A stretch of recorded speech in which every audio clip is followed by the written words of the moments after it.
Good afternoon and welcome to this special edition of the RCB radio show as we look back on the cult classic TV series of the Dukes of Hazzard. This month, every month we look back at cult classic TV series from the 80s and the 90s, and this month's feature is the one and only Dukes of Hazzard.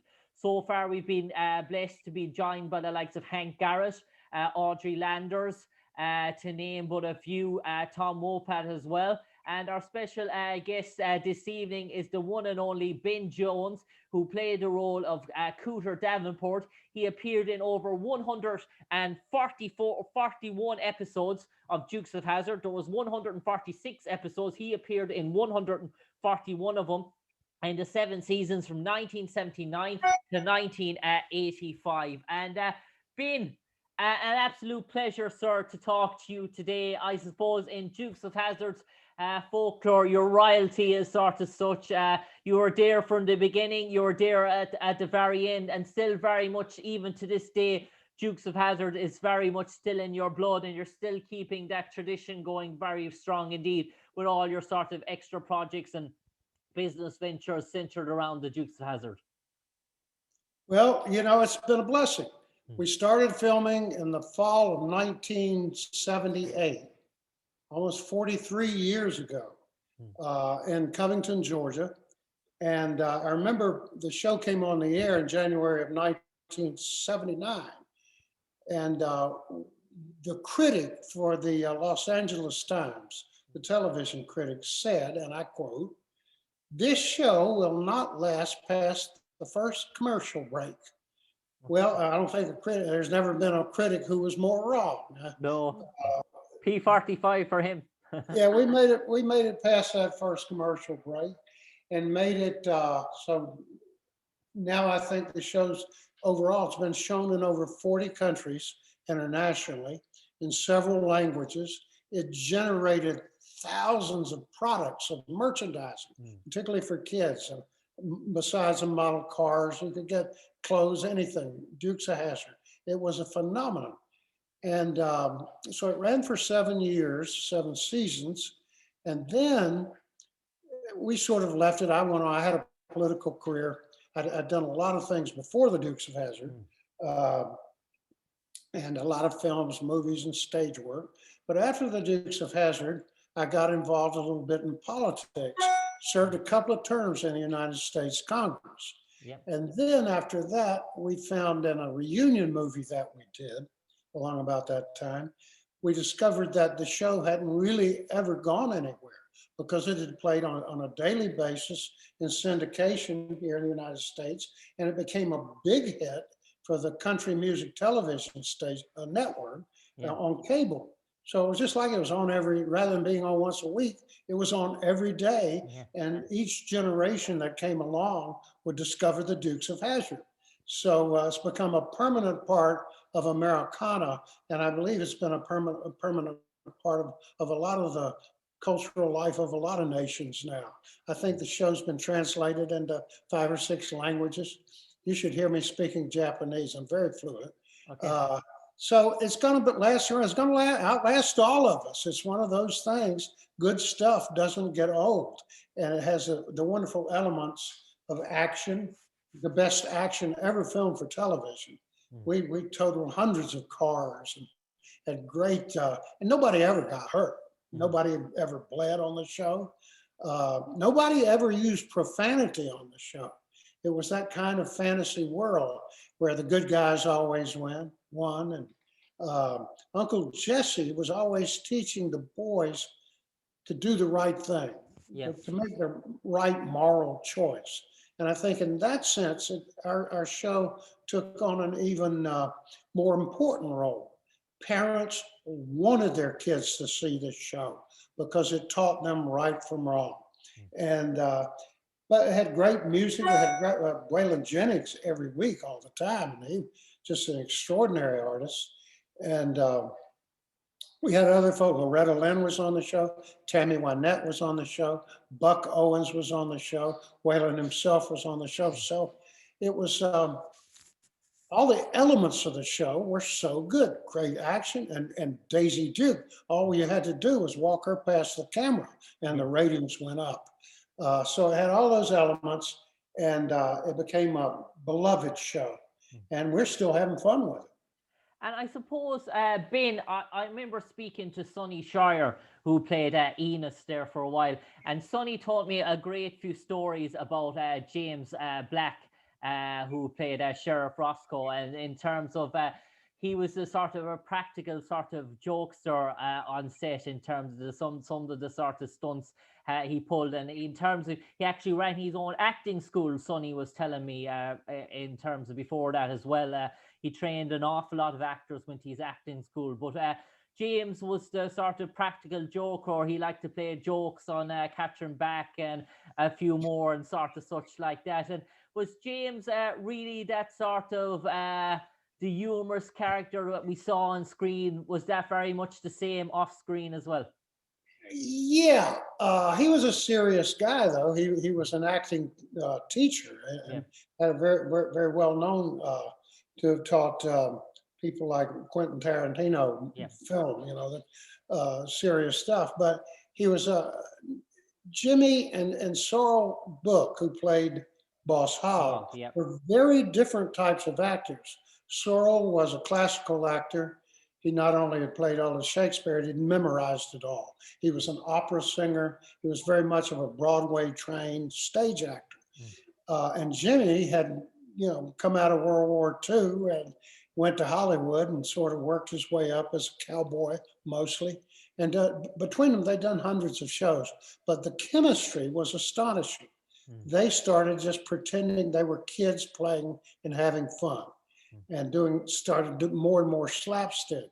And when I knew that they were doing a scene, um, I lived in Georgia in those days and commuted to California. So I Okay. was out there, and what I would do is go and watch them shoot their scenes. Yeah. I would go watch them work because it was such a delight. It wasn't that you were seeing really good artists with impeccable timing and all of that. It was that they were having fun with it. It made us all like little kids. We never took any ourselves or the show seriously. We loved the work. We were very proud of the show, but we had fun with it, and people had fun watching it. But James Best and Sorrel Book and Denver Pyle, Pile, yeah. they brought so much experience and I'm looking for the right word, stature to the show. Yeah. We had great actors. The young guys were good. Catherine Bach was just make a Yeah. bulldog break his chest. The greatest legs in the history of legs. But Yeah. also, she had the rest of it. She was a wonderful lady, just a wonderful lady. So we had and Sonny. Sonny and I had done a lot of shows. He was also an actor who was cast in Georgia Mm. when we started filming, as was John Schneider, who Yeah. played Bowduke. We were all working out of Atlanta in those days. And so the show came to Georgia to shoot, and we wish it had stayed there. But anyhow, it it was somehow or another the chemistry. All of the actors were very different with different backgrounds and styles and all of that. But the chemistry of it, the total thing of it, was just delightful. We loved each other. We still love each other. We've lost a few folks from the cast over the years, and we miss them. But what we do, since the show is still extremely popular, and we're now here in Cooter's garage, Garage. which is an exact replica, and this is part of a much larger complex where we have a Hazard County Museum. We have a stage where we do live shows, we country music and bluegrass music.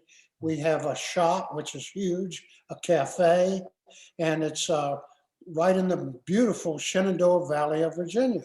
So it keeps going, and realize that it's going to outlast all of us. It wouldn't surprise me if it wasn't playing all over the world 40 years from now.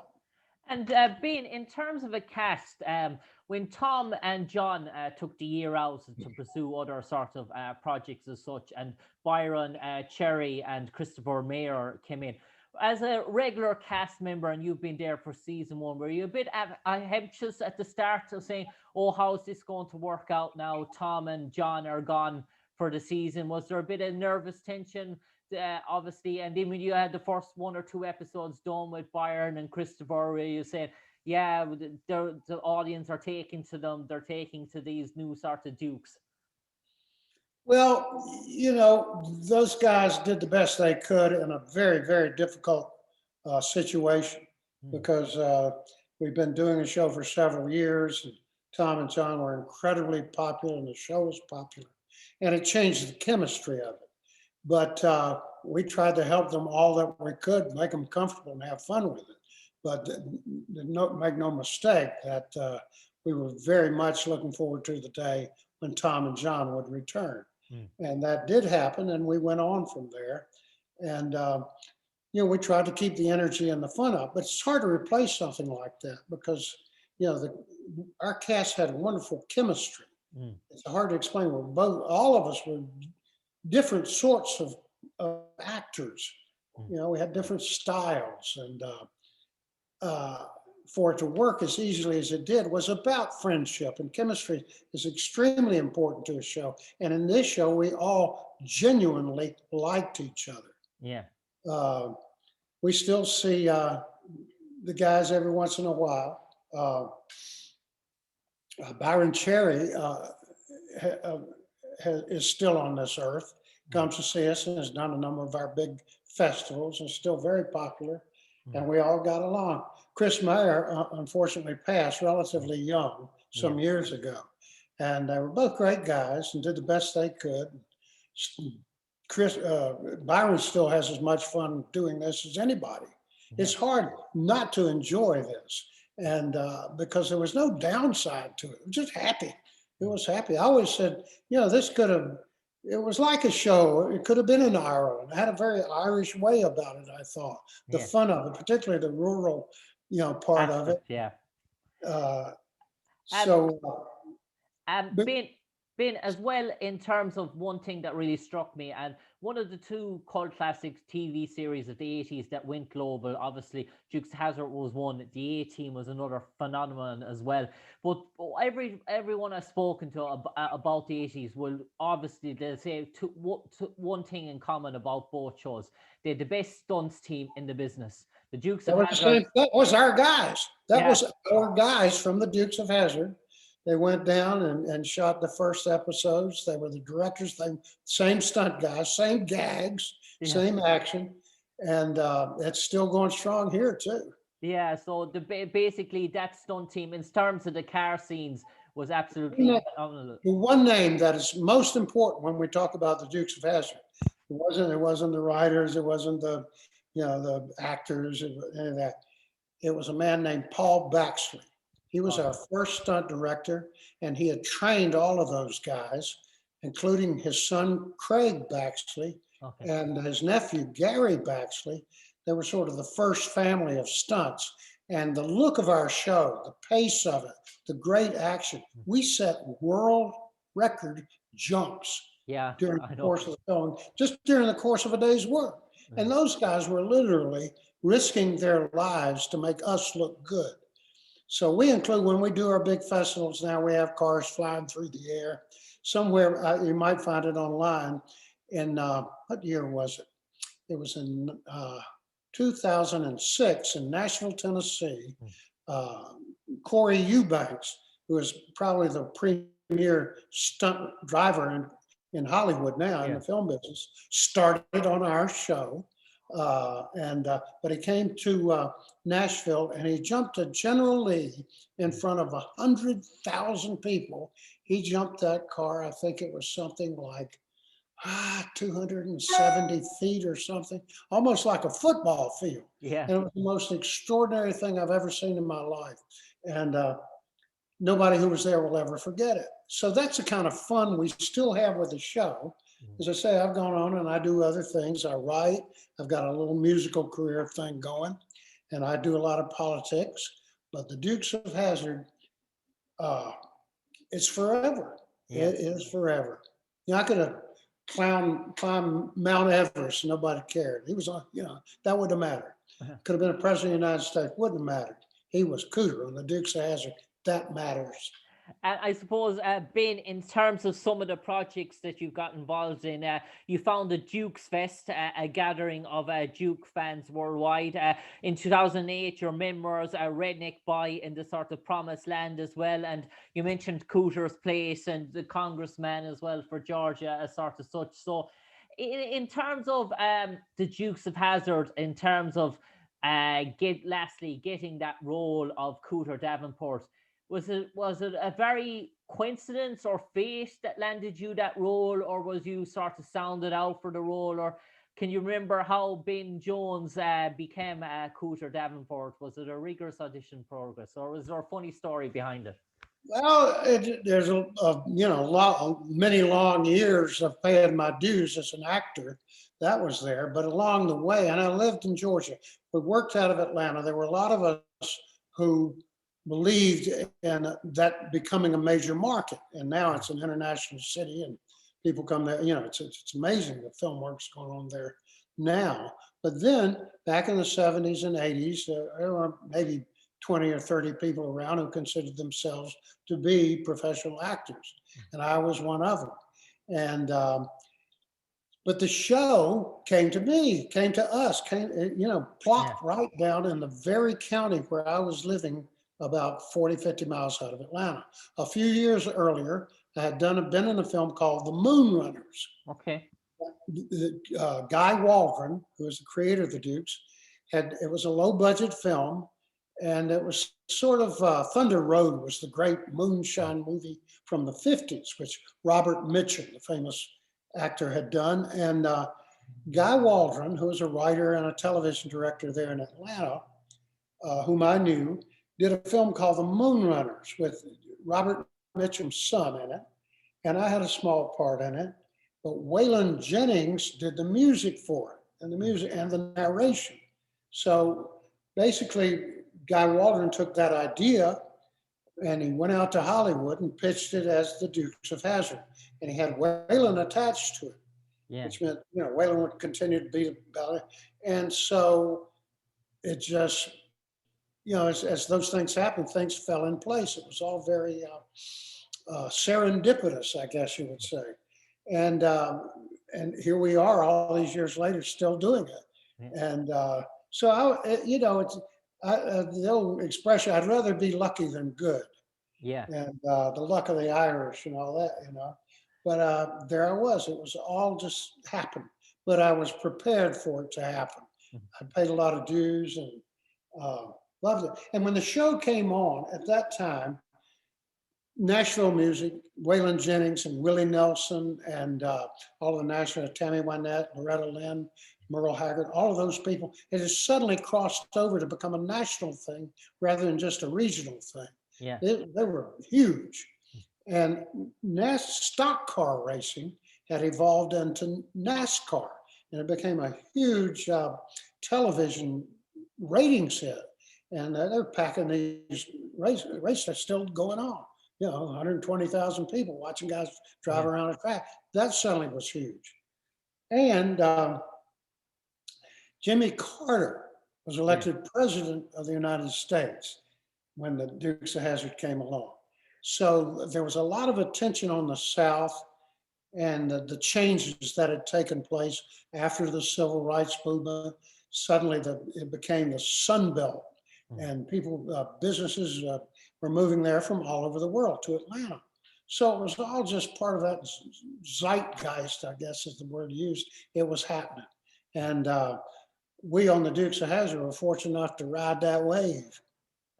And I suppose, Ben, lastly, before I let you go, one thing I noticed from in speaking to Tom Wopat and speaking to John Schneider as well, they're all really, really good. And you mentioned there, come from a musical singing background. Tom has released albums, John has released albums, and John has done a cover version of the theme song of Dukes of Hazzard, and so has Tom as well. And I'm just wondering, did you actually do a cover version of the theme song as well? I've sung that song maybe 81,000 times. I don't know. But no, I've never cut it. Okay.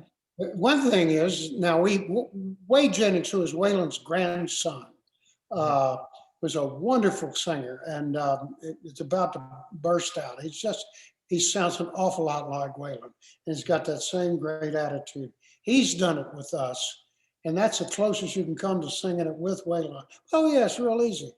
Just two good old boys, never meaning no harm. Beats all you never saw, been in trouble with the law Since the day they were born. straightening the curves and flattening the hill. Someday the mountain Lord, might Lord, get them, heaven, but but the the law Lord never will. sing it with me. Making Because their way, the only way the they only know, way way they they know know how. how. That's That's just just a a little bit bit more. more than the law will allow. Been an absolute pleasure, and obviously, Anytime. Come back and see us, and we'll show you around the garage. no problem. That's something I would love to do in the near future when this is all over. And no doubt all the Irish people, when they get over to Virginia, that's something that we do recommend.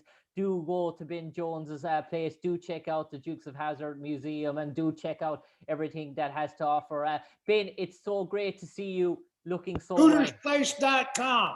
My CootersPlace.com. wife Alma, who's the brains of this outfit, always says CootersPlace.com. Hope y'all will visit us there. Perfect. What a Ben, delight.